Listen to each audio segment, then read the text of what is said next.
గౌరవ ముఖ్యమంత్రిని రిక్వెస్ట్ చేస్తున్నాను. థ్యాంక్ యూ సార్, ధన్యవాదాలు సార్. స్పీకర్ సార్, హోంశాఖకు సంబంధించిన చర్చ, శాంతి భద్రతల మీద చర్చ, ఆన్లైన్ బెట్టింగ్, అదేవిధంగా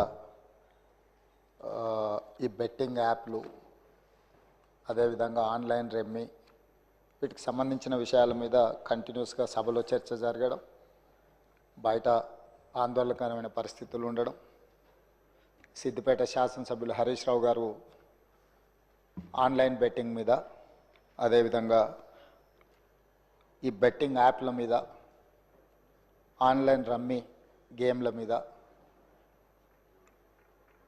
ప్రభుత్వం చర్యలు తీసుకోవాలి.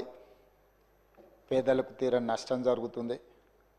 పేదలు ఈ బెట్టింగ్ యాప్లతో బలవుతున్నారు, ఆత్మహత్యలు చేసుకుంటున్నారు, రకరకాల ఆందోళనలు చేపట్టడం జరిగింది, మాట్లాడడం జరిగింది. అధ్యక్ష, గత ప్రభుత్వమే 2017లో ఆన్లైన్ బెట్టింగ్ కానీ ఆన్లైన్ యాప్ వీటన్నిటి మీద నిషేధం చేస్తూ చట్టం తీసుకొచ్చింది. చట్టం చేశాం కానీ దాన్ని పకడ్బందీగా అమలు చేసే విషయంలో మరి గత ప్రభుత్వంలో కొంత నిర్లక్ష్యం జరిగింది. ఈ మధ్యకాలంలో అది చాలా వేగంగా తెలంగాణ రాష్ట్రంలో దుర్వినియోగం జరుగుతుంది. అందుకే అధ్యక్ష, తమ ద్వారా ఇది పక్క రాష్ట్రాలు, దేశము, ఇతర దేశాలు ఈ నేరం ఒక రకంగా అంతర్జాతీయ స్థాయిలో, రాష్ట్ర స్థాయి నుంచి మొదలు పెడితే అంతర్జాతీయ స్థాయి వరకు వివిధ రకాల సంస్థలు, వ్యక్తులు, రకరకాల దేశాలకు సంబంధించిన నేరగాళ్ళు అందరూ కూడా ఇందులో పాల్గొంటున్నారు. ఇది ఏదో టెంపరీగా ఒక పోలీస్ స్టేషన్లోనో లేకపోతే ఒక పరిధిలో మనం విచారణ చేస్తే దీనికి ఈ సమస్యకు సమూలమైన పరిష్కారం కనుగొనే పరిస్థితి లేదు. కాబట్టి ఈ ఆన్లైన్ బెట్టింగ్ కానీ, ఆన్లైన్ ఈ యాప్లు కానీ, లేకపోతే ఆన్లైన్ రమ్మీ లాంటి గేములు, డిజిటల్లీ ఈ గేమింగ్ ఏదైతే జరుగుతుందో, ప్రధానంగా బెట్టింగ్ ఏదైతే జరుగుతుందో, దీని పట్ల రాష్ట్ర ప్రభుత్వము అప్రమత్తంగా ఉండాలి, కఠినంగా వ్యవహరించాలని నిర్ణయం తీసుకున్నది. అధ్యక్ష, నేను ఎవరి మీద ఆరోపణలు లేకపోతే ఎవరు ఏ పరిస్థితిలో వీటిని ప్రత్యక్షంగా పరోక్షంగా అనుమతించారు, ప్రోత్సహించారు, ఎక్కువ వివరాల దగ్గర నేను వెళ్ళదలుచుకోలేదు. రాష్ట్ర ప్రభుత్వం స్పష్టంగా బెట్టింగ్ యాప్లు కానీ, ఆన్లైన్ బెట్టింగ్ కానీ, ఆన్లైన్ రమ్మీ గేమ్ల పట్ల అప్రమత్తంగా ఉండడమే కాదు, కఠినంగా వ్యవహరించాలని ఈరోజు రాష్ట్ర ప్రభుత్వం నిర్ణయం తీసుకున్నది. దీన్ని నిరోధించడానికి, నిషేధించడానికి అవసరమైన చర్యలు తీసుకోవడానికి ఒక స్పెషల్ ఇన్వెస్టిగేషన్ టీం, వీలైతే సిబిసిఐడి కానీ లేకపోతే అధికారులతో సమీక్ష చేసిన తర్వాత ఒక స్పెషల్ ఇన్వెస్టిగేషన్ టీంని వేసి కఠినంగా వ్యవహరించాలని చెప్పి ఈరోజు రాష్ట్ర ప్రభుత్వం నిర్ణయం తీసుకున్నది. అధ్యక్ష, అదేవిధంగా గతంలో చేసిన చట్టంలో దీంట్లో ప్రధానంగా 2 సంవత్సరాల కంటే మించి శిక్ష కూడా లేదు.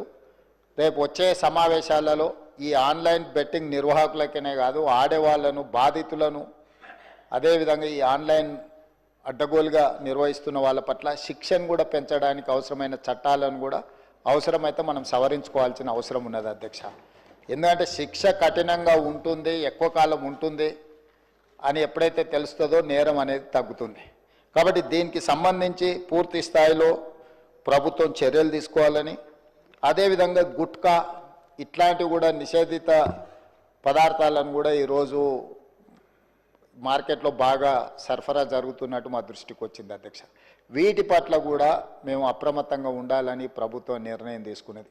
అందుకే ఆన్లైన్ బెట్టింగ్, ఆన్లైన్ యాప్లు, అదేవిధంగా ఆన్లైన్ రమ్మీ, ఈరోజు నిన్న మీరు టీవీలలో, పేపర్లలో పోలీసులు కేసులు నమోదు చేసి వాటికి ప్రచారం కల్పించిన వాళ్ళను పిలిచి పోలీస్ స్టేషన్లలో విచారించడం జరిగింది.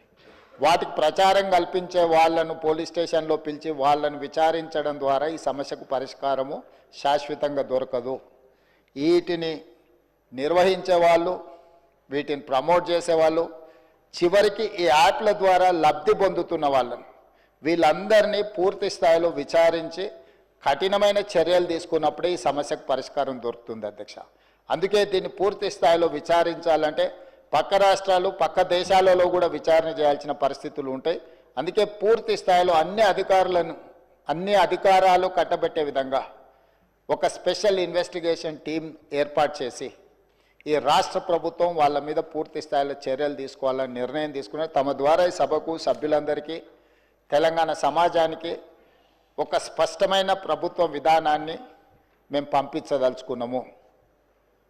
ఎవరైనా ఇందులో ప్రత్యక్షంగా పరోక్షంగా ప్రోత్సహించిన, ప్రకటనలకు సహకరించిన, నిర్వహణలో భాగస్వాములైన ఎవరిని కూడా రాష్ట్ర ప్రభుత్వం వదిలిపెట్టదు. ఈ రాష్ట్రంలో ఖచ్చితంగా ఇలాంటి సైబర్ నేరాల పట్ల కఠినంగా మేము వ్యవహరించడం జరుగుతుంది. రాష్ట్ర ప్రభుత్వం అప్రమత్తంగా ఉంటుంది, ఇలాంటి నేరగాళ్ల పట్ల కఠినంగా వ్యవహరిస్తుంది. ఈ సభ ద్వారా సభ్యులందరికీ నేను ఈ ప్రకటన ద్వారా ఒకే మాట చెప్పదలుచుకున్నా, స్పెషల్ ఇన్వెస్టిగేషన్ టీంను ఏర్పాటు చేస్తున్నాము. తద్వారా అందరినీ కఠినంగా అణచివేయడమే కాకుండా చర్యలు తీసుకుంటామని తమ ద్వారా తెలియజేయదలుచుకున్నా అధ్యక్ష. అదేవిధంగా అధ్యక్ష, శాంతి భద్రతల మీద చాలాసార్లు మాట్లాడుతున్నారు, చాలా విషయాలు మాట్లాడుతున్నారు. నేను ఎక్కువ విషయాలు చెప్పదలుచుకోలేదు, కానీ గత ప్రభుత్వంలో కొన్ని దారుణమైన సంఘటనలు జరిగినప్పుడు తీసుకున్న చర్యలు, వాటి వివరాలు ఇవన్నీ కూడా ఈ సభలో చర్చిద్దామంటే మాకేం అభ్యంతరం లేదు అధ్యక్ష. ఎక్కడైనా చెదురుమదురు సంఘటనలు జరిగినా, అనుకోకుంటే ఎవరైనా నేరానికి పాల్పడ్డప్పుడు నేరం అనేది ఎవరు మనకు చెప్పి ముందస్తుగా సమాచారం ఇచ్చి పాల్గొన్నారు. నేరం జరిగిన ఎంబడే ప్రభుత్వాలు వ్యవహరించిన తీరు అత్యంత కీలకం, అత్యంత ప్రాధాన్యతతో కూడుకున్నది అధ్యక్ష. అందుకే మన రైల్లో జరిగిన సంఘటన పట్ల కానీ, అది రైల్వే పోలీసుల పరిధిలో ఉన్నా కూడా మేము తక్షణమే చర్యలు తీసుకోవడానికి అన్ని రకాలుగా పోలీసులను అప్రమత్తం చేసినాం. ఏ చిన్న సంఘటన జరిగినా రాష్ట్ర ప్రభుత్వం అప్రమత్తంగా ఉంటుంది. ఆనాడు ఔటర్ రింగ్ రోడ్ దగ్గర వెటర్నరీ డాక్టర్ను మీకు తెలుసు అధ్యక్ష, సాయంత్రం పూట అక్కడ ఉన్న డాక్టర్ని ఆ రోజు జరిగిన పరిస్థితులు, జరిగిన తర్వాత పరిణామాలు మనం అందరం చూసినాం. అదేవిధంగా అధ్యక్ష, న్యాయవాదులు వామన్ రావు గారు